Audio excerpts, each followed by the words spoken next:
France और Switzerland की सीमा के ठीक नीचे एक ऐसी रहस्यमय दुनिया छिपी है जहां इंसान ब्रह्मांड के सबसे गहरे राजों को खोलने की कोशिश कर रहा है।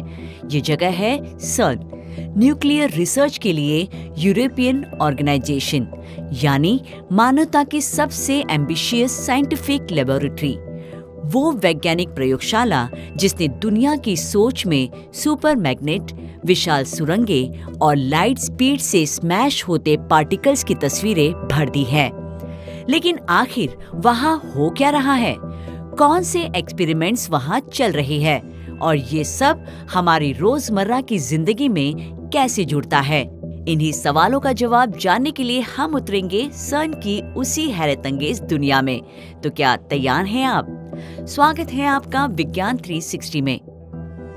दोस्तों, सर्न दुनिया की सबसे बड़ी पार्टिकल फिजिक्स लैब है, जिसे इंटरनेशनल कोलैबोरेशन के लिए साल 1950 में बनाया गया था, ताकि दुनिया भर के वैज्ञानिक मिलकर ये समझ सके कि मैटर यानी पदार्थ किससे बने हैं और नेचर की बेसिक ताकत यानी फोर्स कैसे काम करती है। और इन सब के बीच काम करता है लार्ज हैड्रॉन कोलाइडर यानी LHC, एक 27 किलोमीटर लंबी टनल जहां प्रोटॉन्स और दूसरे पार्टिकल्स को ज्यादा से ज्यादा एनर्जी के लिए तेज एक्सीलरेट किया जाता है और फिर आपस में उनकी टक्कर करा दी जाती है। इन टक्करों से वैज्ञानिक ब्रह्मांड के शुरुआती पलों की झलक पाते हैं, यानी ऐसे हालात जो बिग बैंग के तुरंत बाद के थे। हिग्स बोसॉन के जरिए वैज्ञानिक मास कहां से आता है इसकी जांच कर सकते हैं। साथ ही हमारा ब्रह्मांड एंटी मैटर से न बनकर ज्यादातर मैटर से ही क्यों बना है, डार्क मैटर क्या है और क्या सारी प्राकृतिक शक्तियां हाई एनर्जी पर एक हो जाती हैं, इन सारे सवालों का पता लगाया जा सकता है। यानी सीधे शब्दों में कहें तो सब कुछ किससे बना है और ये सब कैसे काम करता है, ये हम जान पाएंगे। 2012 में हिग्स बोसॉन की खोज को सर्न की सबसे बड़ी उपलब्धि मानी जाती है, जिसने ब्रह्मांड के मॉडल को सही साबित करते हुए पार्टिकल्स को मास देने वाली मैकेनिज्म को कंफर्म किया था। हाल ही में सर्न के वैज्ञानिकों ने पार्टिकल फिजिक्स में Na62 एक्सपेरिमेंट में एक बहुत बड़ी अजीब घटना देखी।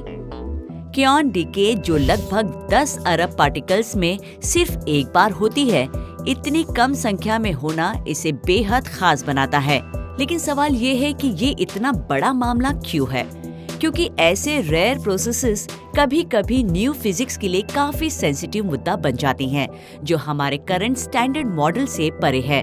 अगर इसके नतीजे हमारी थ्योरी से अलग निकल आए तो ये कुछ नए का इशारा देते हैं, जैसे शायद नए पार्टिकल्स, फोर्स या सिमेट्रीज। दोस्तों, LHC को सर्न सिर्फ चला ही नहीं रहा, बल्कि उसे अपग्रेड भी कर रहा है। अब जैसे हाई ल्यूमिनोसिटी LHC यानी ज्यादा चमक वाले LHC, जहां टक्करों की संख्या कई गुना बढ़ेगी और वैज्ञानिकों को ढेर सारा नया डेटा मिलेगा। 2022 से सर्न रन 3 में ऑपरेट कर रहा है और इसी के साथ भविष्य के कुछ बड़े प्रोजेक्ट्स भी तय हो रहे हैं। इन्हीं में सबसे रोमांचक प्रस्तावों में से एक है फ्यूचर सर्कुलर कोलाइडर यानी FCC, एक 91 किलोमीटर लंबा महाकोलाइडर जो 100 टेट्रा इलेक्ट्रॉन वोल्ट्स तक पार्टिकल्स के बीच टकराव करा सकता है। हो सकता है ऐसे experiments dark matter, extra dimensions और ब्रह्मांड के सीक्रेट्स नियमों पर रोशनी डाल दे। कहने का मतलब है कि सर्न आगे की सोच पर काम कर रहा है, जिसमें ग्लोबल कोलैबोरेशंस, मैसिव टेक्नोलॉजी और बिग बजट जैसी बातें शामिल है।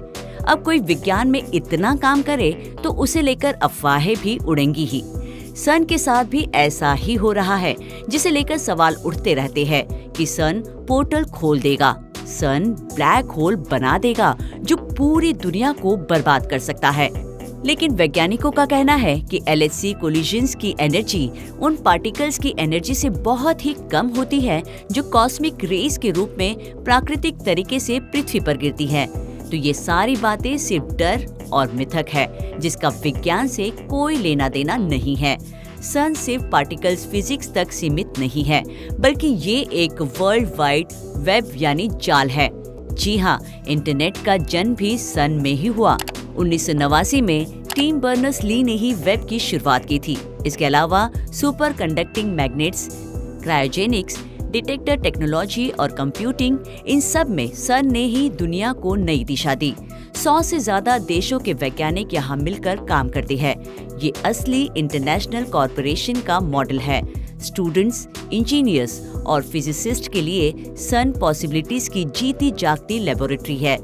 तो हाँ, सन कोई पोर्टल नहीं खोल रहा, न दुनिया खत्म करने जा रहा है। वो तो बस एक शांत और बेहद एक्साइटिंग मिशन पर है, और वो है ब्रह्मांड के सच को जानने का मिशन। आने वाले सालों में हमें HL, LHC और शायद FCC के साथ ऐसी खोजें मिल सकती हैं जो हमारे विज्ञान की किताबों को हमेशा के लिए बदल दे। आपके मुताबिक सन को अब सबसे पहले ब्रह्मांड के कौन से राज को सुलझाना चाहिए? अपनी राय कमेंट कर हमें जरूर बताएं। विज्ञान से जुड़ी ऐसी ही इंटरेस्टिंग खबरों को जानने के लिए हमारे चैनल विज्ञान 360 को सब्सक्राइब करें और बेल आइकन को प्रेस करना ना भूलें।